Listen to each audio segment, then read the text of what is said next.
m'appelle Vincent, j'ai 37 ans. Je suis gérant d'un domaine de réception dans le Perche en Normandie. Mon concept est 100% éco-responsable. Ça veut dire que j'ai meublé mes 2 salles de réception et mon gîte 32 couchages avec uniquement des meubles d'occasion. J'ai aussi chiné de l'électroménager, la vaisselle, du mobilier de jardin, absolument tout.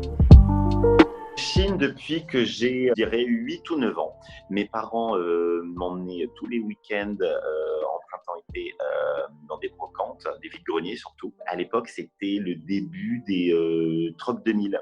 Et je réclamais que ma mère m'y emmène pour juste voir toutes ces choses un peu poussiéreuses qui demandaient juste à avoir une nouvelle vie. Et puis, quand j'avais 15 ans, 15-16 ans, ma mère m'a inscrit à un stage pour relooker des meubles de peinture sur bois. Et j'ai commencé en fait à relooker des meubles chinés pour le premier appartement étudiant de mon frère. Et puis voilà, ça a commencé comme ça en fait quand j'avais mes premières chines à 8-10 ans et puis ensuite la déco vraiment vers les 15-16 ans. Ça reste les vide-greniers le dimanche, vraiment les foires à tout, où j'arrive avec mes paniers vides, quelques pièces et billets dans mon portefeuille et je sais que mes 2 paniers vont repartir pleins. Ça, c'est une certitude. Même les tout petits vide-greniers avec moins de 50 participants, je sais que je vais forcément revenir avec des choses. J'ai toujours du monde qui passe le week-end ici quand c'est pas loué et qui me demande justement de les emmener dans mes meilleures adresses. Finalement, je trouve que c'est pas le bon plan, puisque soit ils me disent mais comment tu arrives à trouver des choses là-dedans, il y a que des jouets et des vêtements anciens dans les vides-greniers et au bout de 2 minutes, les gens sont déjà au retour de leur voiture parce qu'ils trouvent que c'est nul.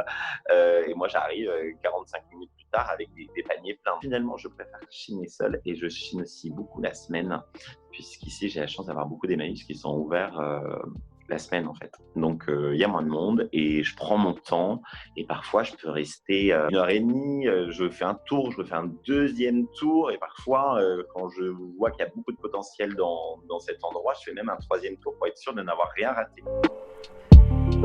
Les derniers mois, j'adorais chiner du mobilier puisque c'est vraiment des pièces que j'avais besoin pour meubler mon gîte. Donc du buffet, du bahut, des lits en rotin, des armoires, des commodes 70 pieds compas par exemple, plutôt 50-60. Maintenant, je ne peux plus chiner aucun meuble. Donc, je chine énormément de vaisselle. Et en ce moment, ma passion, c'est la vaisselle terre de fer. Parce que j'aime leur couleur, j'aime leur teinte, j'aime leur motif et je trouve que toute leur gamme s'assemble très facilement. Ils font des somptueuses tables dépareillées. Un canapé de Christian Liègre. J'ai toujours rêvé devant ces boutiques à Paris. Et un jour, je cherchais un canapé pour mon appartement.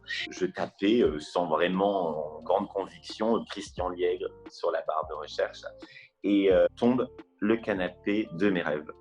Ce canapé-là est proposé à peu près entre 14 et 15 000 euros. C'est vraiment du supra-luxe. Il était proposé à 600 euros. Je reconnais le modèle. Et donc, quand je l'ai trouvé, je lui ai dit, je peux être là dans 1 heure si vous voulez. Je vous l'achète. Je négocie pas. C'est un modèle que j'aime bien. C'est un 3 places. C'est exactement ce que je recherche.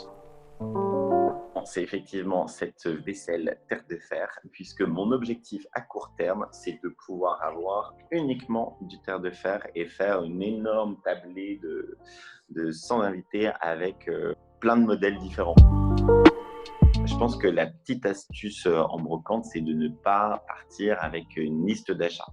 Sinon, beaucoup de risques de revenir en n'ayant rien acheté de ce qui était prévu. Je fonctionne au coup de cœur. Je pars sans liste et j'achète ce que je trouve, en fait, ce qui me plaît. Là, je me suis lancé dans une collection de bols bretons, par exemple. Je suis sûr, finalement, de ne jamais en trouver là où je m'attends à en trouver. J'en ai déjà maintenant, je pense, une quarantaine, tous les prénoms.